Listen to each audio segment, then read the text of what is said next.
And then it comes back, like I'll show them that there's a rip on the left, right? So it comes back, and there's an obviously rip on the right.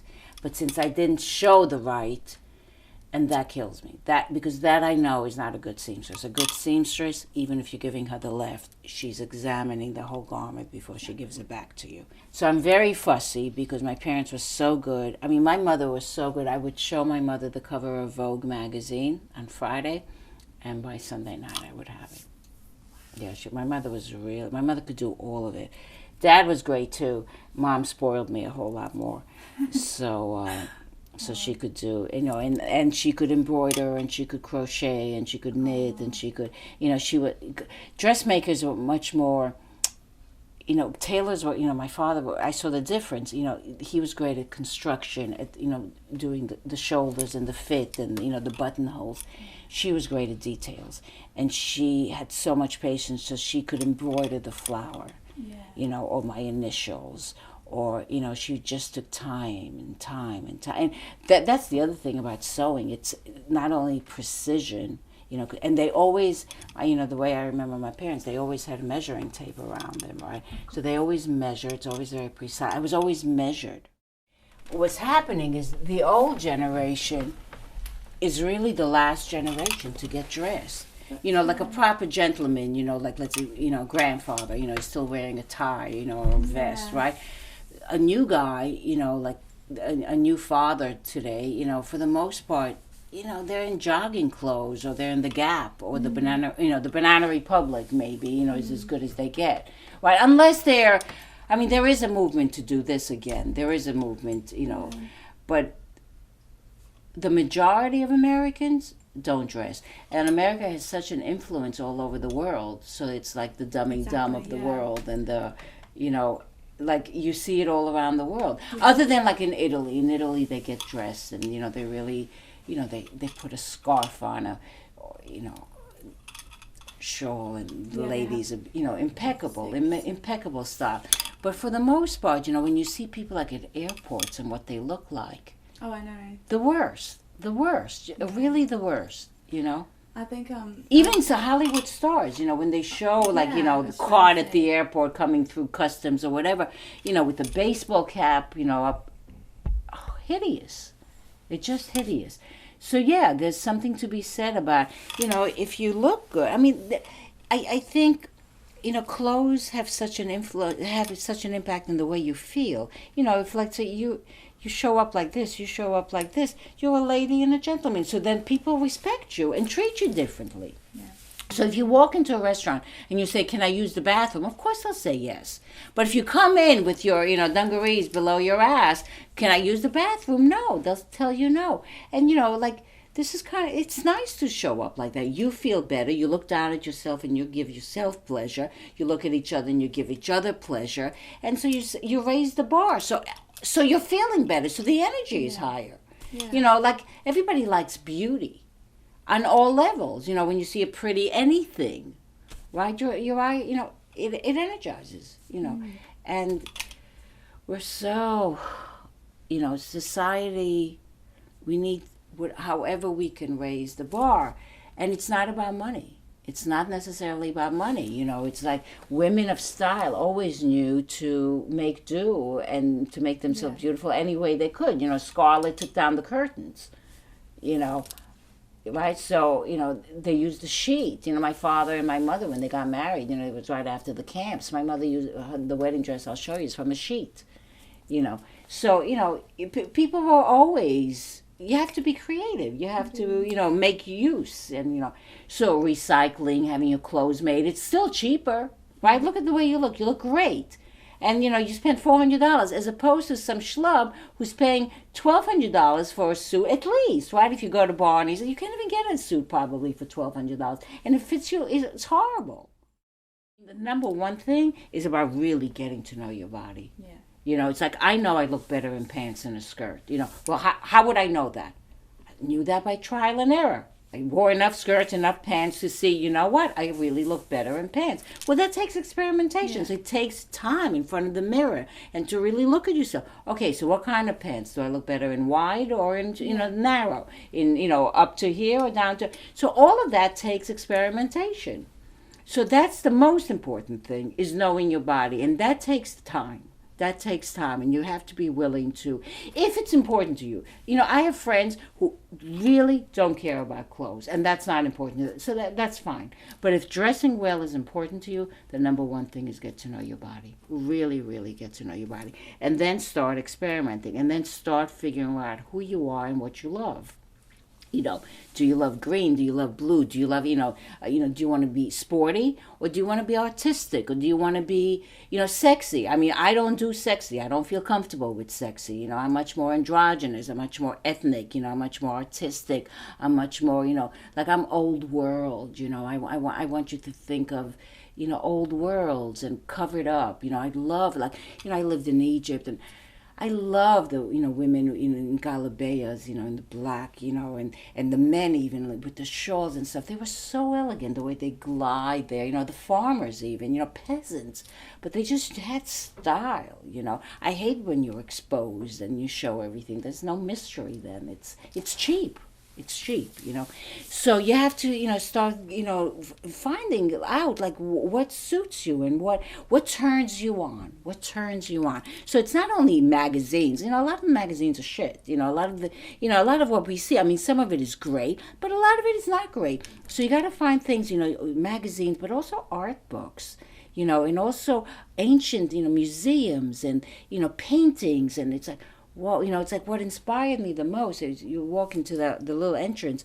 When I was in my 20s, I always lived in one-room cottages, and I never had a TV. I never liked TV.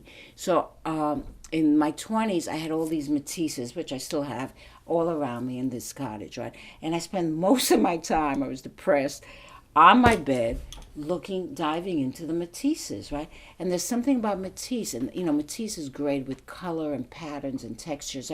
So it's a diving in of pattern upon pattern upon pattern. It really sharpened my eyes. To this day I say the Matisse made my eyes into diamonds. So I mean, I always had good taste. I grew up with good taste, but he really sharpened it. So to this day, I mean, I am so good at the layering. It's like, I love the blending of, pattern upon pattern, but it all works kind of a mosaic, So that's one look. And then I love graphics, and I love black and white, and I love stripes, So it's, it's the artist in me, but not everyone is comfortable being, making such bold statements. I am.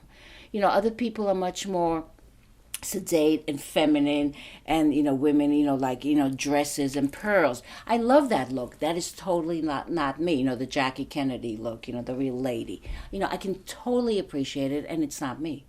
But I can appreciate it, and I can see a woman and say, wow, she looks great. I could never wear that. But Grace Kelly, I mean, that's so, it's not me, but I can appreciate how beautiful it is, right? So that's what it takes. It takes, like really studying, and that takes years. It takes years. My style, and I can show you pictures from when I was 17. I mean, I was stylish at 17. At 17, the way I, now I start with the hat and I build the outfit. When I was 17, my hair was parted in the middle, and I had a low ponytail. And in the morning, I would choose the scarf that I wore, right? And according to the scarf, I would then, match the outfit to go with the scarf. Today I do the hat. But that's the number one thing, is to know your body, and then to start experimentation, and to not follow trends, to really like hone in and be true to who you are, and I think that's important. And also using vintage, because that's where you get much more for your buck with vintage. Also seamstresses, to take in the clothes, to fix the clothes, because that's very important, that they look like, they fit you. That's like, if the clothes suit the body, then you already look better. How has my style evolved?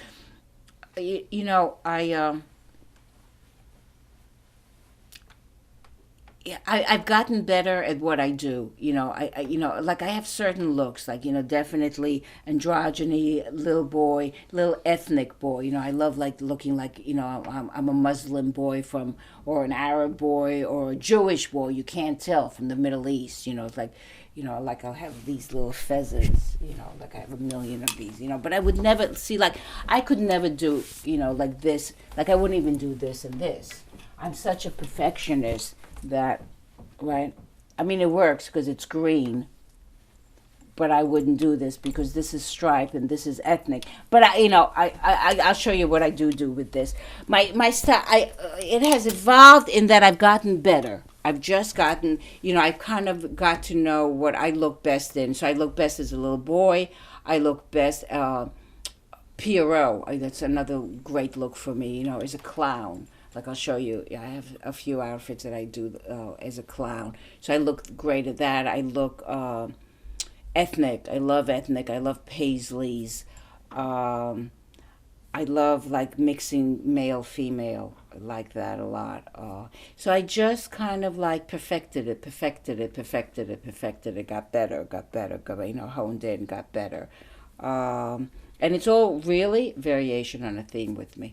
That's the exclamation point of the outfit. Yeah. Okay. It's like you recognize a policeman because of the police cap. You recognize a baker because of the baker's cap. Look, here's my ad. My father made that suit. Oh my God. Look at that suit. Yeah, that's perfect. And Perfect. as you said, Perfection. the hat. Perfection. Yeah. Perfection. That's my uncle. That's my mother. That's my grandmother. And the picture we have because she died in Auschwitz. And that's my mother, and that's my father. That's me and my mother. It's a heightened sense of aesthetics, right? So it's like finding beauty in everything, right? I mean, just looking at this just, all of this it's just so pretty, right? It just, so yes, I wear all this stuff, but when I don't wear it, it's like, how can you not love all this? It's just, I mean, look at this. It's just sheer, beauty. So everything that you use, right? If I'm writing, I'd like the pen to be pretty. I'd like the paper to be pretty. The bowl that I'm using for my, breakfast or for my oatmeal, I want the bowl to be pretty. I want the spoon to be pretty. I mean, if I'm going to use a spoon, it might as well be pretty. If I'm going to use a towel, it might as well be pretty. Not just feel good. It has to feel good, but it has to look good too, right? Looking down at the pants. I mean, I love the shine, the sheen, the stripes, the color, this, I love the sound, right? I mean, it looks great, but it also sounds great, right? This, okay, so it's green and, the green and the black, right? It's a different green, but, green is green, right? My father's watch, my mother's ring, so all of that. So, aesthetics everywhere, right? I mean, look how gorgeous this is, right? It's just, look at the pillows. The pillows are amazing. I bought the pillows in Budapest and Hungary. So it's just, you might as well, we have to use things, and it's like, it raises consciousness. It raises consciousness, and it makes you feel more in harmony and more whole and more complete and kind of like calmer. It's like when you go and you see a sunset, or when you see a beautiful garden, or when you see a flower. The beautiful garden that's very lush is very different than, let's say, a snow-capped mountain. But they're both beautiful, right? So, like for me, obviously, more is better. But I can definitely appreciate the Zen apartment that's, totally, like empty and harmonious and clean and, nothing in it. They were very, the bed on, totally made and totally beautiful. And, I couldn't live like that, obviously, because all the stuff. And what's interesting is, for me, it's such a strong reflection of who I am. Like not everyone's aesthetics is that evolved and is that heightened, or is that important to them. Obviously other people have, more developed, like, let's say their computer skills are much more developed, or their bodies are much more developed. They're spending hours at the gym. I don't do that.